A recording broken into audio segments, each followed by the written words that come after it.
Hi, good morning. അപ്പം ചാനലെടുത്ത് നോക്കിയൊക്കെ തന്നെ അത് മനസ്സിലാവും. അതായത് കുറച്ച് നാൾ മുന്നേ അർജുനെ കാണുന്നില്ല, അങ്ങനെയുള്ള വിഷയങ്ങളായിരുന്നു. അത് കഴിഞ്ഞു നമ്മളെ വയനാട്ടിലെ ദുരന്തവും കാര്യങ്ങളെല്ലാം.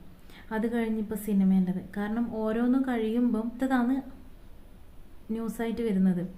അപ്പം എന്തെല്ലാം ഈ കൊച്ചു കേരളത്തിൽ നമ്മൾ എന്തെല്ലാം കാര്യങ്ങളാണ് നടന്നുകൊണ്ടിരിക്കുന്നത് അല്ലേ എന്ന് വെച്ചാൽ, ഇതിലെല്ലാം പെട്ടുപോകുന്ന ആൾക്കാരുണ്ട്, സാധാരണ മനുഷ്യന്മാർ. അതായത് സാധാരണ അന്നന്നത്തെ ചിലവിന് വേണ്ടിയിട്ട് ജോലി ചെയ്ത് ജീവിക്കുന്ന കുറച്ച് ആൾക്കാരുണ്ട്. എന്തിനായാലും കോമ്പറ്റീഷനാണ് വരുന്നത്, എന്തിനായാലും മത്സരങ്ങളാണ് വരുന്നത്. അപ്പം ശ്രദ്ധിക്കേണ്ട കാര്യം എന്ന് വെച്ചാൽ, ഇവർക്കൊക്കെ കുറച്ചു കാലത്തെ ഒരു വിഷയം കിട്ടിക്കഴിഞ്ഞു, അതവിടെ ചെയ്തു തീർന്നു.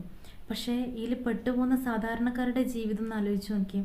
കാരണം ഇപ്പം മുന്നിൽ നിൽക്കുന്ന സിനിമ ഫീൽഡ് തന്നെ. ഇപ്പം ഹേമ കമ്മീഷൻ കാര്യങ്ങളെല്ലാം ആയിട്ട് വരുന്നുണ്ട്. അപ്പം സിനിമേൻ്റെ ബാക്കിയുള്ളതെല്ലാം ഇപ്പം സ്റ്റോപ്പ് ചെയ്ത് വരുമെന്ന്. ബാക്കിയുള്ള കാര്യങ്ങളെല്ലാം ഇനി നടക്കുമോ കാര്യങ്ങളോ ഒന്നും അറിയില്ല.